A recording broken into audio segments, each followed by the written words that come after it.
Why, hello everyone, and welcome to the Truly Odd podcast, where we bring you the latest in game news and movie news. I'm your host, Joe Garcia. So grab your controllers, get your popcorn, and let's dive right in. Our first game topic of today is Hell is Us investigation gameplay is released. So if you're interested in seeing the Hell is Us gameplay or investigation gameplay, I'll have a link to the YouTube video in the description down below. It's very interesting what they're doing with this game. It seems that they're not going to have waypoints or markers for the player to know where to go or how to get to certain waypoints. They're going to have the player figure it out. Now, I'm not sure, they didn't really get into too much detail whether they're going to have a implementation in the settings where you could turn on the waypoints, but I'm sure they might have something of that sort. Or maybe they're confident enough that they developed this game to a point where they don't really need that. You know, you can guide yourself to where you need to go and understand what you need to do pretty clearly. So this is going to be a game where you can't really listen to a podcast while you play it. Probably not even listen to music while you play it. You're going to have to really pay attention to what the story's putting in front of you so you can understand where to go and what to do.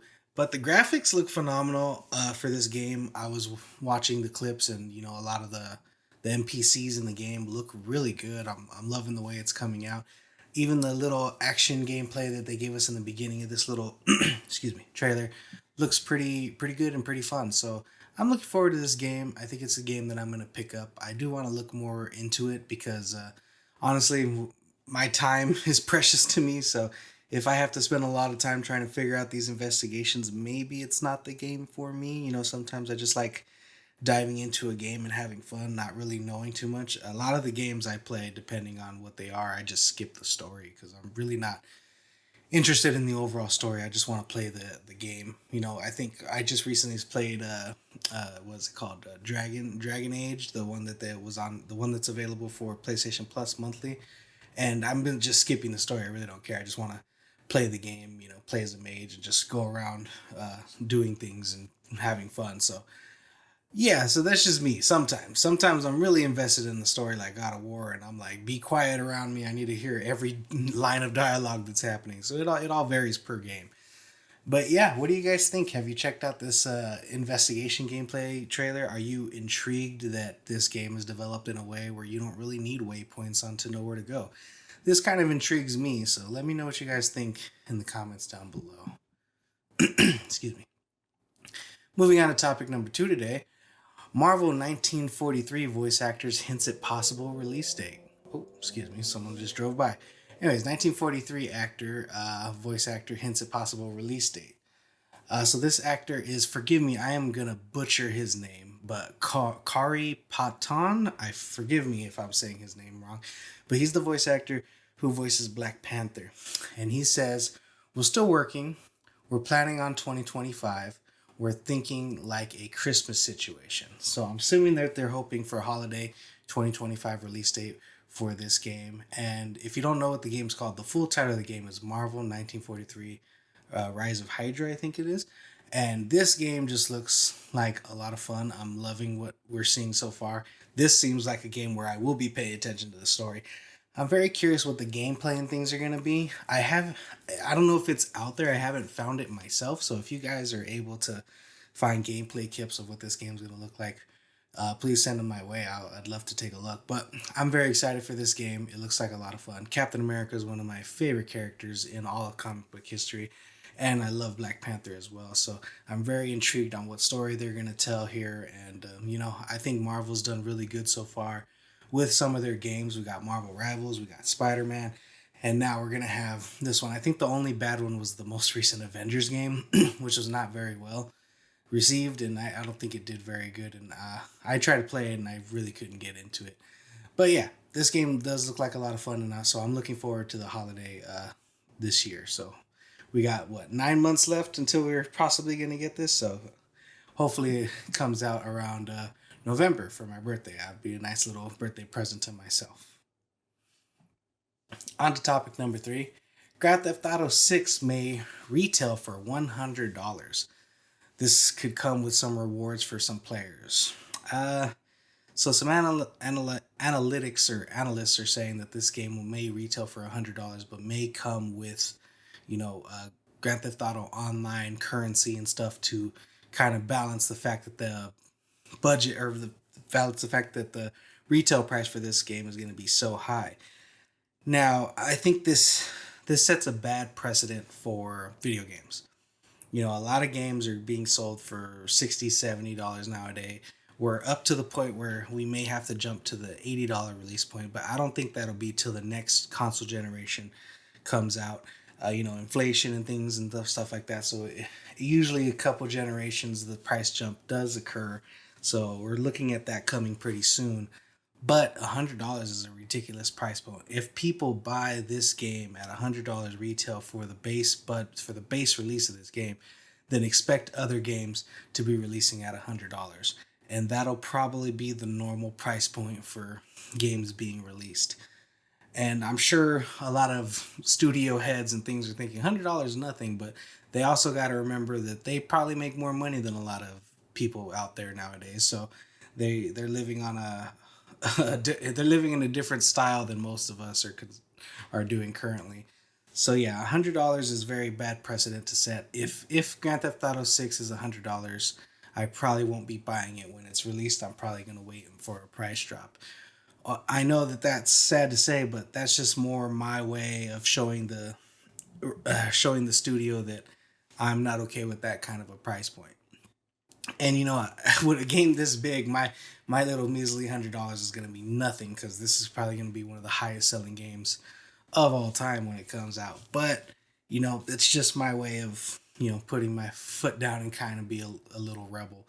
But I'm hoping that this $100 price point is more or less for a retail version of the game that includes extra bonuses, DLCs, whatever it may contain, but doesn't really affect the overall price for the base game. So we'll have to wait and see what happens. So this worries me a little bit for the future of the game industry, but we'll have to wait and see. Let me know what you guys think in the comments down below. Are you gonna buy this game for $100? Are you gonna buy this game for $200 if it retails for that price? What are you guys thinking? And also, what do you think this means for games moving forward? Do you think other games will retail at that price if the base game is $100? Or you think this is gonna set a precedent like I do? Let me know what you guys think. On to our next topic. This comes to us from Neil Druckmann, who says, "Don't bet on it when it comes to there being a Last of Us Part 3. Now, this article, if you want to read it, I'll have it in the description down below. But he essentially says that to not bet on a part 3 because he doesn't have a story written out, but he has an idea, essentially. So there still may be a possibility. He didn't say set in stone no. And, like some creators say no, and then later on we find out that it's a real thing. So I would take what he says, even though he is the creator, with a grain of salt. I think his focus right now is on the Last of Us TV show. So season 1 came out, season 2 is about to drop, and I think they're going to probably space it out into season 3 and even 4 possibly. So I think that's where his priorities are. And while he's doing that, while he's doing this, the seasons of The Last of Us, he's finding holes in his story and improvements in his story from the games. He can make changes or make things better than they were for the video game. And I think he's noticing that as he helps develop the story for the show. And with that, I think by the end of the seasons, he might be at a point where he can tell a particular story that he has in mind for part 3. So right now, I think he's just really trying to focus on the show and putting the game on the back burner. But it's kind of sad to see this because it's going to take so many years to develop a game. It may take another 3 years once he has an idea to develop a game. So we might not see a game for till 2030, depending on when he has this idea. So it's all up in the air, and it all depends. I might not think that they're going to come out with The Last of Us Part 3. I think the story that they told is good as it is. There's not really anywhere else for them to go. They can really tell Ellie's story, but I think Ellie's story is done. And, I think the story is good as it is, and we don't need a part 3. That's just my personal opinion. I think some games and some stories can be told in a two-parter. I think God of War did great.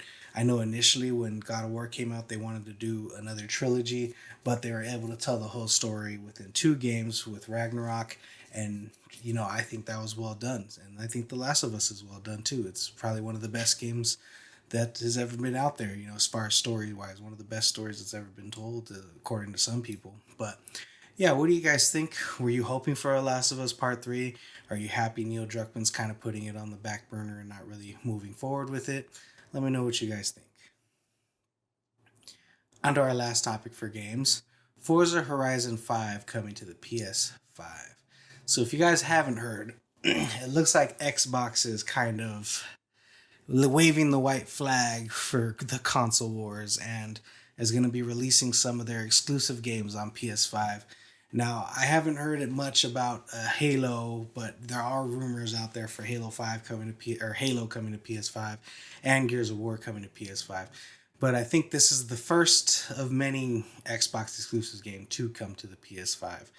And, I think this kind of is good and bad. It's good for Xbox currently because I don't think there's much competing. There's not much of a competitor for the console market. So they're trying to get as much bang for their buck for their games and their exclusives by reaching out to the PS5 consumer and reaching out to the PC consumer and possibly even the Switch consumer as well. But this is going to be sad for the future of Xbox. While I am a PS5 person myself, I'm a PlayStation guy.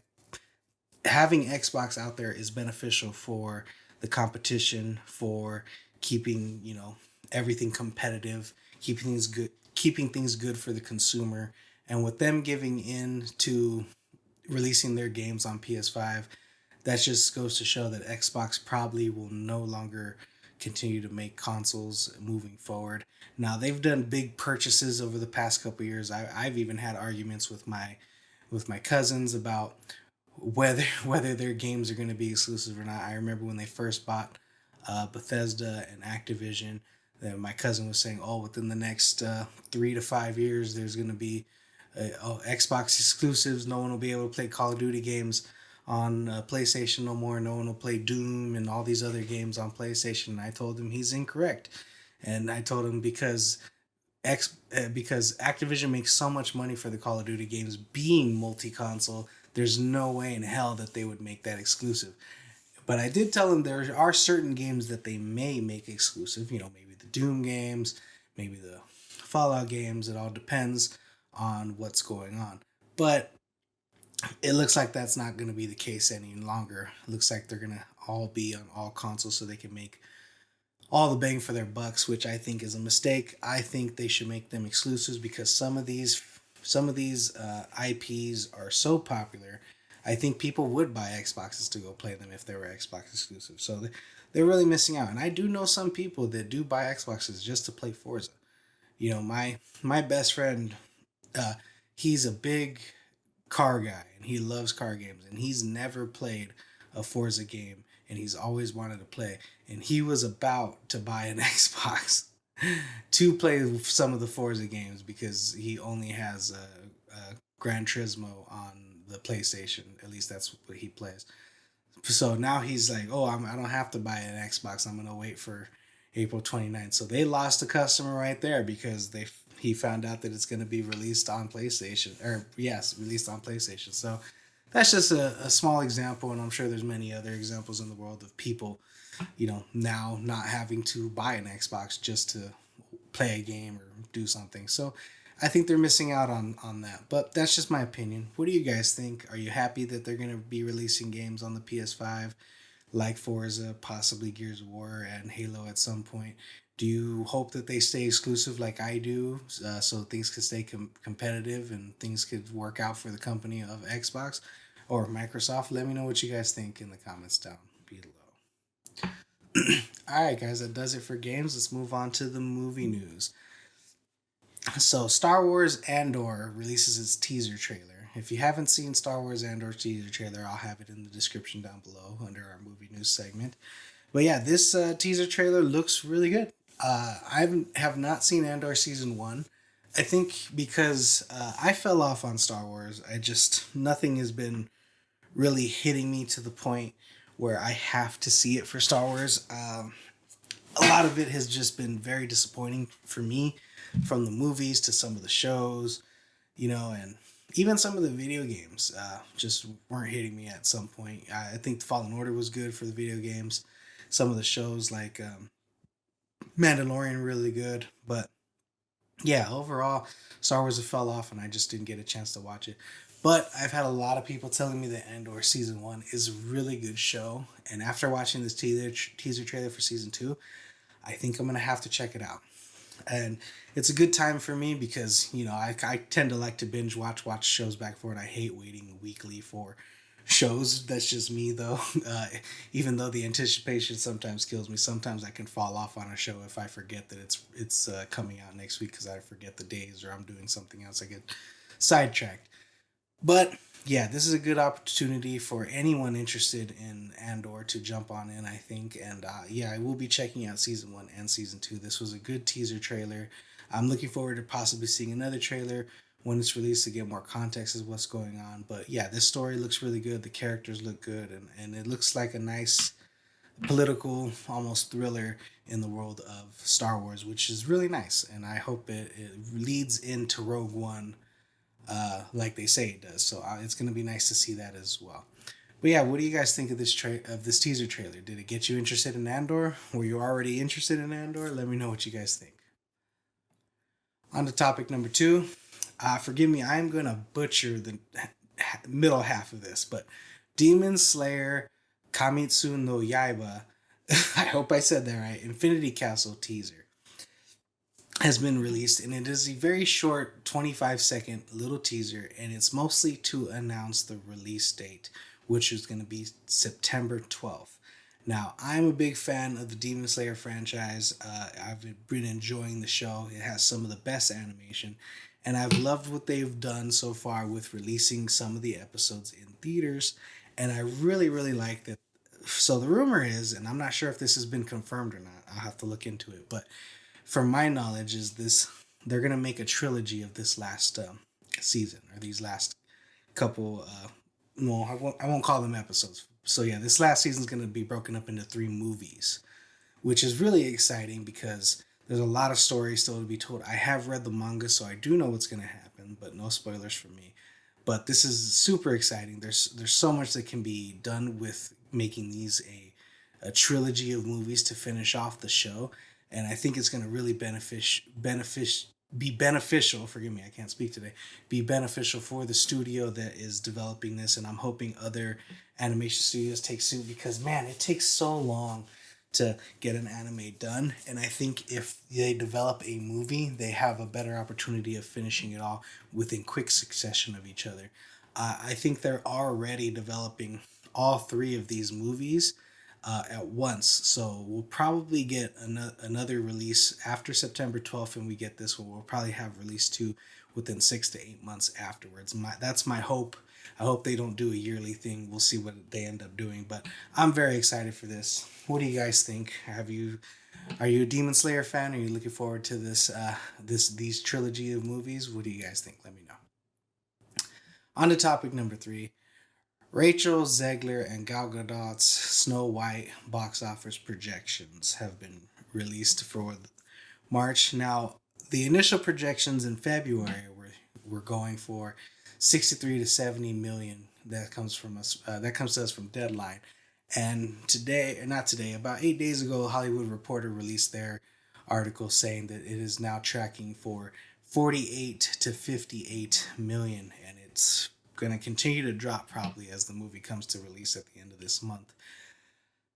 This is very disappointing for Disney. I know that there's been a lot of things going on with Rachel Zegler and how people have viewed her throughout the throughout the production of this film and even after during the strikes and stuff like that.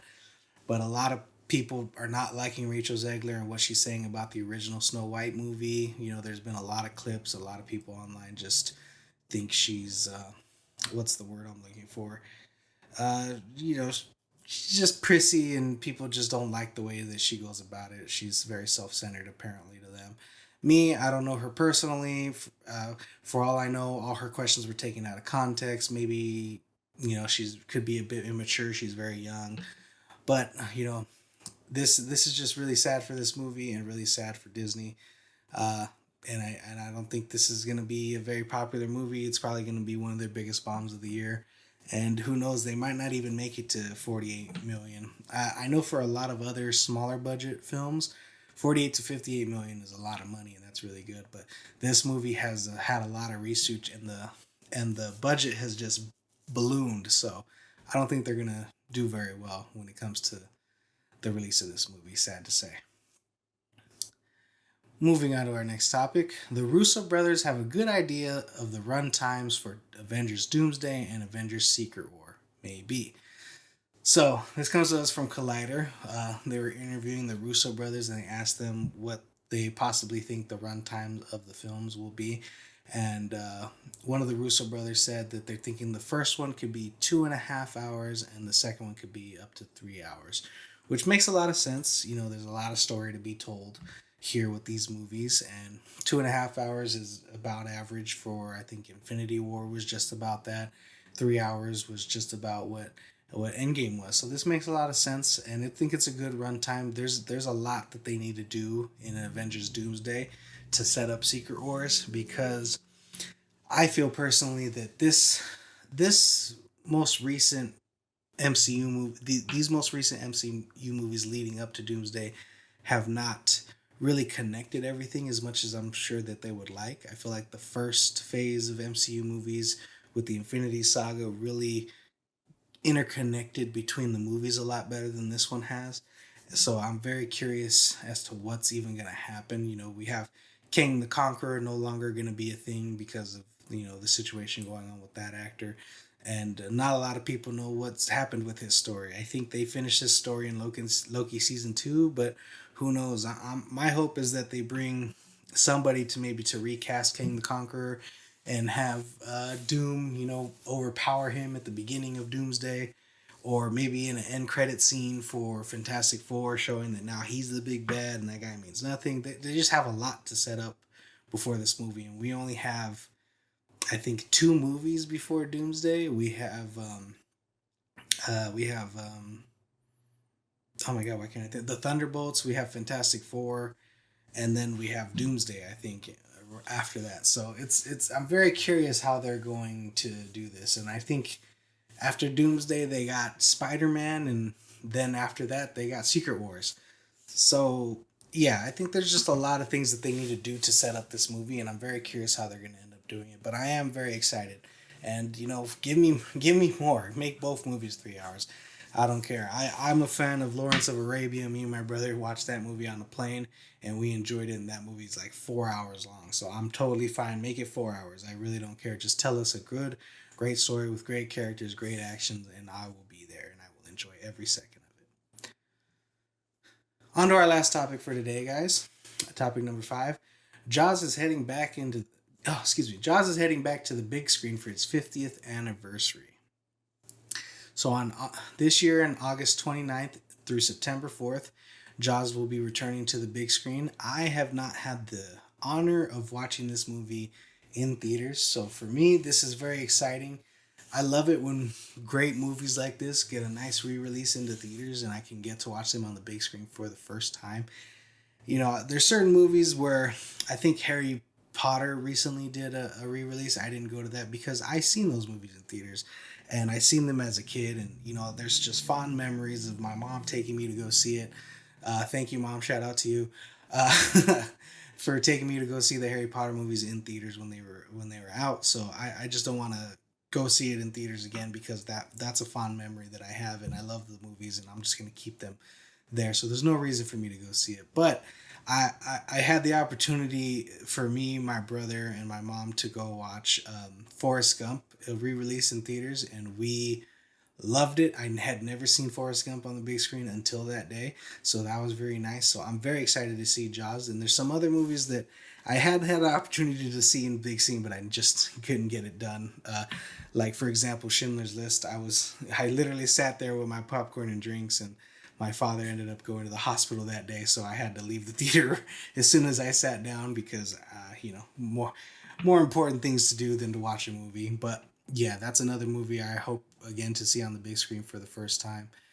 And yeah, this is just really good. I hope you guys get the opportunity to watch Jaws on the big screen if you haven't seen it before. What a great opportunity to watch a movie. Now, you got to remember, the movie is 50 years old, so there are certain things that can be boring for some people when movies are that old, but you just have to suspend your disbelief and, take yourself back to that time and realize, wow, these graphics were groundbreaking 50 years ago, or this was never seen before 50 years ago. Technically, Jaws, if you don't know this, Jaws is technically the first ever blockbuster movie. Now, if you don't know what that means, a blockbuster movie is a movie that, nowadays a lot of people think, oh, a big budget movie, it's a blockbuster. No, what a blockbuster meant back in the day when Jaws came out, meaning that blocks were shut down because so many people were lined up to see the movies. So people wanted to see Jaws so bad that they had to shut down blocks. So it was a blockbuster. And Jaws was the first to do it. And ever since then, 50 years from now, there have been many since. But Jaws is the first. So I highly recommend you guys check that out when it is released. And that's a wrap for today's episode of the Truly Odd Podcast. So thank you so much for joining me. If you enjoyed the show, don't forget to like and subscribe. And I will see you next time. And until then, remember, stay true and be odd.